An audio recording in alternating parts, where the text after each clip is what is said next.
राधे राधे दोस्तों, स्वागत है आपका अरिहंत दिव्य कथा में। हमने आपको श्रीमद् भागवत कथा का 12वां अध्याय सुनाया था। अब हम आपको 13वें अध्याय की तरफ ले चलते हैं। ध्यान से सुनिएगा दोस्तों। परीक्षित का जन्म लेना, राजा युधिष्ठिर का प्रसन्न होना, धृष्टराज और गंधारी का जंगल जाना और श्री मार्कंडेय जी की कथा।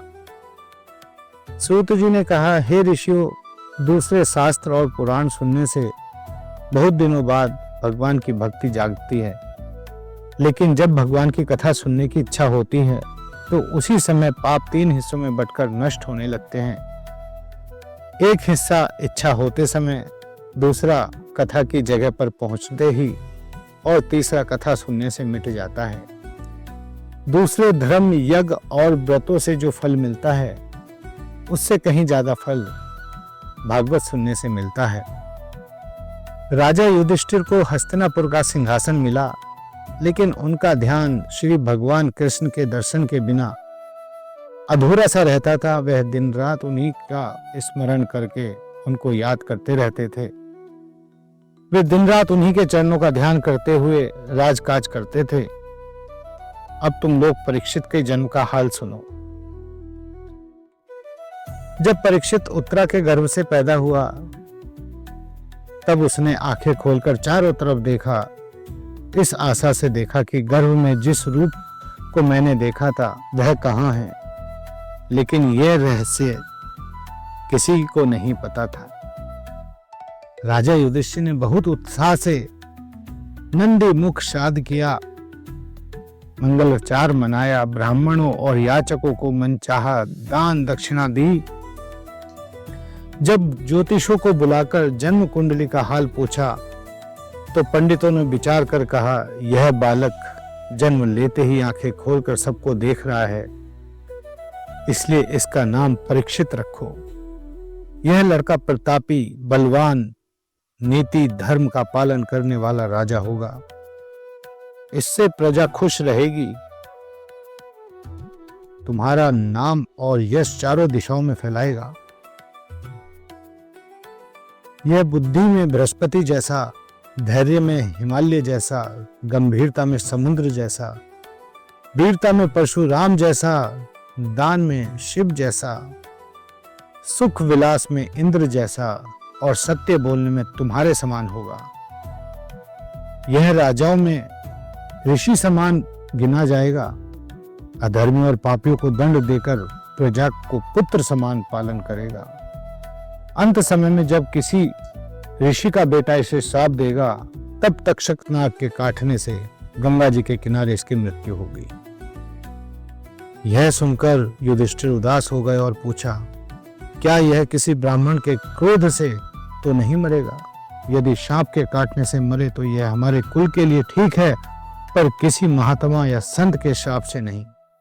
ज्योतिषों ने कहा, यह लड़का हरिभक्त होगा, साधु संतों की सेवा करेगा और अंत समय में भगवान श्री कृष्ण के चरणों का ध्यान करते हुए शरीर त्यागेगा। इतना प्रतापी और भक्त अब तक तुम्हारे कुल में कोई नहीं हुआ है। तुम्हें विपत्ति से भक्ति मिली है और इसे बचपन से ही भगवान के चरणों का प्रेम मिला है। यह सुनकर युधिष्ठिर आदि प्रसन्न हुए और ज्योतिषों को दक्षिणा देकर विदा किया। सबने कहा, 5 भाइयों में परमेश्वर ने ही यह भाग्यशाली बालक दिया है। इससे हमारा नाम संसार में स्थिर रहेगा। फिर युधिष्ठिर ने राजगद्दी और प्रजा पालन धर्म और नीति से किया, पर मन में वे संसार के मोह से विरक्त रहे और यही सोचते रहे कि जब तक परीक्षित बड़ा हो जाएगा तो उसे गद्दी देकर स्वयं वन में चले जाएंगे और भजन कीर्तन करेंगे। चाचा ने अपने चाचराज और गंधारी को बड़े सम्मान से रखा और यह ध्यान रखते थे कि उन्हें किसी तरह का कोई दुख ना हो। धृष्टराज ने कहा, हे राजन, मैं मन से तुम्हें कभी शत्रु नहीं मानता था, पर पता नहीं किसके कारण मेरी बुद्धि पलट गई और मैं बदल गया। युधिष्ठिर बोले, मैं रोज सोचता था कि थोड़े दिनों की जिंदगी के लिए भाई बंधुओं को मारना उचित नहीं है, पर हर सुबह उठकर फिर युद्ध करता था। इसका मतलब यही है कि हर किसी की मृत्यु भगवान की इच्छा से तय थी। राजा युधिष्ठिर के राज्य में इतना धर्म था कि भगवान की दया से समय पर वर्षा होती थी, पेड़ पौधों में फल फूल लगते थे और सब प्राणी सुख से रहते थे। यहाँ तक कि बाघ और बकरी भी एक घाट पर पानी पीते थे। विदुर जी तीर्थ यात्रा करके लौटे। उन्हें सुनने में आया कि धृतराज युधिष्ठिर के महल में सुख सम्मान के साथ रह रहे हैं। विदुर को यह देखकर बड़ा दुख हुआ कि इतनी विपत्ति होने के बाद भी धृतराज मोह नहीं छोड़ पाए। उन्होंने धृतराज से कहा, भीमसेन सच कहते हैं, अब तुम्हारा यहाँ रहना उचित नहीं है। तुमने राज्य करते समय पांडवों को बहुत दुख दिया है। दुर्योधन ने द्रौपदी का अपमान किया, पांडवों को जलाने की कोशिश की, उनका राज्य हड़प लिया और 13 साल का वनवास दिया। अब उसी भीमसेन के हाथ से खाना खाते हो। तुम्हारे बेटे मर गए हैं, राज्य चला गया है, तुम बुढ़ापे में हो और अब भी संसार का मोह नहीं छोड़ पा रहे हो। यह शरीर स्थिर नहीं है भ्राता, इसलिए उत्तराखंड जाओ और भगवान का ध्यान करके मुक्ति पाओ। धृतराज ने कहा, भाई तुम सही कहते हो, हमारी भी यही इच्छा है, पर हम बूढ़े और अंधे हैं, कैसे जाएं?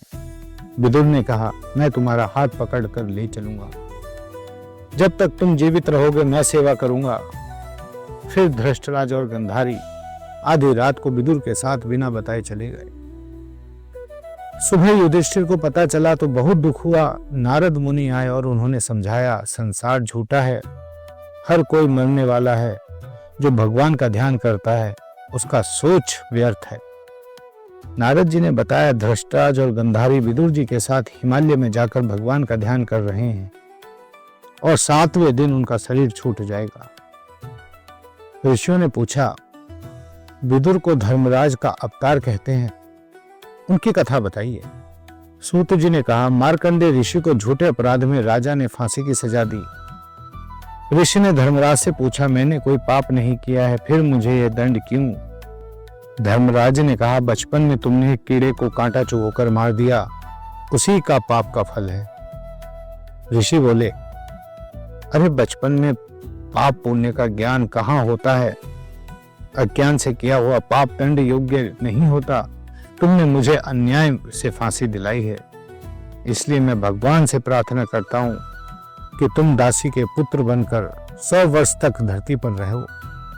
इसी हिसाब से धर्मराज विदुर के रूप में जन्मे और सूर्य देव ने उस समय धर्मराज का कार्य किया। साथियों, श्रीमद् भागवत कथा का 13वां अध्याय यहीं समाप्त होता है।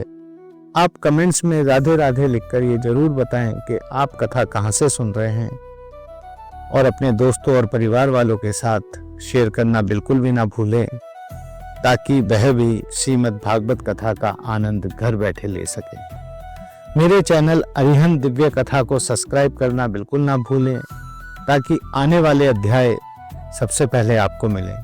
राधे राधे।